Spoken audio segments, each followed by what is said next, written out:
Is it possible to beat Digimon Story's Cyber Sleuth using only champions? Well, technically no. Late in the game, there are these gates that you need ultimates to unlock. However, let's just ignore that because that's boring. In this challenge, we'll be limiting ourselves to only using like half of the Digimon available to us. Normally you'd evolve your bubs several times, but we'll be stopping ourselves early because we hate ourselves. Honestly, I thought this would only take me 10 to 14 hours tops, but it ended up being a bit longer than that. For those unfamiliar, Cyber Sleuth is Digimon Persona, where you're limited to using 3 Digimon at a time, though you have the whole squad on call at any given moment to jump anyone that looks at you funny, you gotta. For those unfamiliar with Digimon as a whole, imagine Pokemon but with like swords, armor, and guns. And a tank. Digimon can vary from anything like, oh my god, look how cute the little guy is, oh my god, to an actual monstrosity. But I kinda dig it. They've got knights, tanks, demons, angels, dinosaurs, and a literal anime girl with guns. Yes, this is literally one of them, I was just as surprised as you are. However, unlike Pokemon, the evolving isn't linear. Like, at all. Using this, simple method of evolution, we can finally get the God TF of our dreams. Except not really, because they're too good for us. I'm sobbing. With said Digimon, we're tasked with fixing the ever-increasing plague of sleepy bitch disease. People everywhere are falling asleep and refusing to wake up. If that's not relatable, honestly, I don't know what is. I mean, in this case, I'd honestly just join them instead of trying to fix it, but oh shit, I guess we already did. So it turns out, they aren't doing this by choice. They're being touched by digital hentai creatures who then eat their data, turning them into empty husks that lay in bed all day. So honestly, no difference there. World hard and cold, bed soft and warm.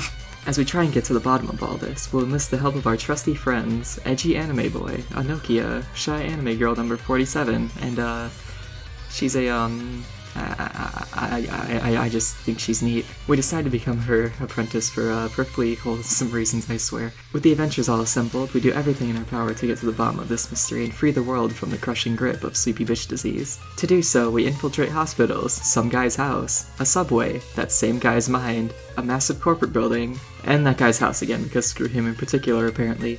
Now, I could go on and on about the finer plot points of this game, but I also don't want this to end up being an hour long. And besides, we're more interested in the run anyways. Right? To be completely honest, the first half of the game is completely the same as it normally would be. Wow, shocker. It isn't until about chapter 12-ish that you really start to feel any sort of difficulty. Except for when you fight Jimmykin. All our homies hate Jimmykin, fuck you. On a side note, one thing that I found hilarious was how I was gunning for a Gatomon right at the start because they have an ability that does a flat 150 damage no matter what. Only to realize at the very end that Devimon has the exact same thing, but with 200 damage instead. Whoops. At least everything in the early game is a breeze, except for this guy. This guy nearly killed me, but Nokia carried my ass through it. Thanks, Nokia. So, there's a certain point in the game where everything suddenly goes to shit, and that holds true for the run as well, because the enemies get harder, the bosses hit for more, all that fun stuff. You can really start to feel that you're meant to have stronger Digimon at this point, but lucky for us, we decided not to do that. Wait. Did I just say lucky? I meant unfortunate, because now unfortunately fights take much longer than usual, and there's less room for error. Love to see it. So something important to note, with the whole sky opening up thing that happened earlier, not only did it let our big dragon friend through, but also Bubs called the Royal Knights. To try and stop all these shenanigans, we have to go around, get all these lads together, but most of them, don't really like us too much. And let me just say that these guys, hurt. Especially Kentorosmon. Especially Kentorosmon. Screw him in particular. Fun fact, this bub was my first loss in the entire run, and my dumbass forgot to save before fighting him, so I had to fight the boss before him again, who then proceeded to also kill me. Way to just kick me while I'm down, my guy. Rude. I swear there's a momentum aspect to this game towards the end that's especially noticeable with this fight. The first time I fought him, he beat the shit out of me right from the start because of how my starting lineup was put together. Then the next time went so much smoother because I really never lost my footing. Shit's wild. Would you believe me if I said this fight took me nearly 10 minutes? Just for this one guy. I swear I'm not still holding a grudge against this guy to this day. With each new victory comes a bigger, stronger opponent, and honestly, I was dreading this next one. Shout out to Examon, the big lad himself. Thankfully, he's set up in such a way that you only have to fight him briefly the first time, because oh my god, I was not prepared for this guy. I mean, I was, kinda, but not to the point of being able to beat him.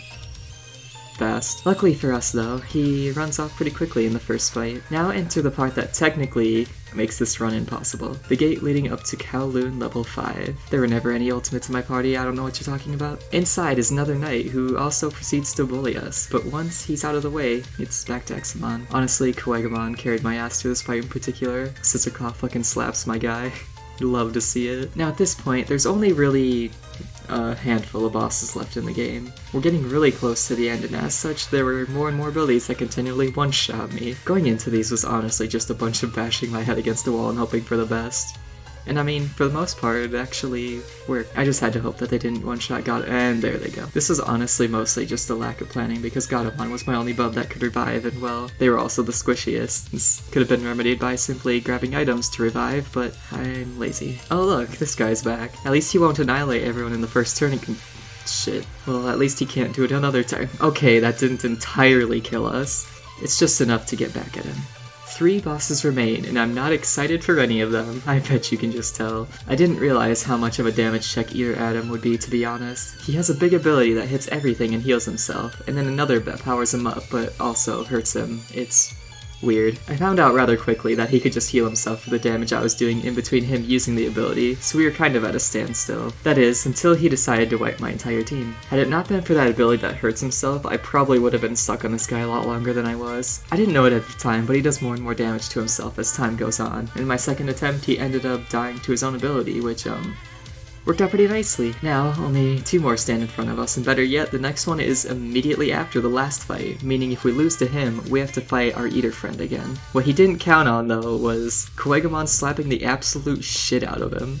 Took Scissor Claw after Scissor Claw like an absolute champ, until he didn't. With yet another boy down, all that's left is the final boss of the game. The big lad controlling all of the eaters. Without him, we'll finally be rid of sleepy bitch disease. So, when I say that this guy smacked the absolute shit out of me, I quite literally mean it. This bitch has 3 phases, each getting worse than the last. The first doesn't have a whole lot going on with it, just kick his shit in, but watch out. The second phase adds in his arms, which kinda makes it a bit harder, especially when they decide to one-shot people. You honestly just love to see it. Then, with whoever's still alive, you eventually move on to the final phase. So you see those big ol' wings he has, right? Well, fun fact, they don't die. Sure, you can bring them down and they'll stop attacking, though they'll just revive themselves after a couple turns have passed. With only champions, getting the kind of damage to consistently kill those was actually kind of rough. That is, before we decided to go all out. Master, allow me to go all out just this once. And by that I mean, grinding for about 2 hours. So, normally there's this nice spot right before you go into the digital world that's great for grinding, but once you go into the last area of the game, there's no going back, and there's no encounters. This only leaves mirror dungeons. Though we had a couple to pick from, I thought Eden would be the best, and we went to it. Encounter after encounter against the same 2 enemies, getting all our lads as swole as we possibly can. On top of that, we dusted off our digi farms and finally put them to use, because I definitely was not using them before this. Finally, after 2 long hours of beefing up our boys, it was time to try again, and I was feeling good about this one. So earlier, we thought a 10-minute fight was a long time. So what about 30? I honestly wish I was kidding. But then again, a decent chunk of that time was just spent in cutscenes, so I guess I don't feel so bad about it. I wasn't at all worried about the first phase, since nothing really happens, but for the second I put together a team that mostly just did AoE attacks, so we could kill the arms and the body at somewhat the same time. Unfortunately, these guys weren't doing nearly as much damage as I was expecting, and on top of that, he quite literally slapped the shit out of 2 of them. I was low-key getting a bit desperate to just push the last phase so I could change out for my main squad, and once he was low enough, we did just that. Now, all that stood in our way was this dreaded last phase. However, I was ready this time. I'd picked out the specific Digimon I wanted to be able to nearly one-shot both the wings whenever they came up, and for the most part, it worked. With both the wings down, we just concentrated on bringing this lad down as quickly as possible. While the process wasn't exactly, quick, given enough time, we finally brought him down, after literal hours of trying. And with that, the challenge comes to a close. So, can you beat Cyber Sleuth with only champions? Hell yeah. Would I do it again? Honestly, I had thoughts of trying this again, but going down another evolution level, so I'd only be using rookies. But a part of me also thinks that that's a horrible idea. But who knows? Maybe one day I'll decide to hit that up. Until then, this is good enough for me.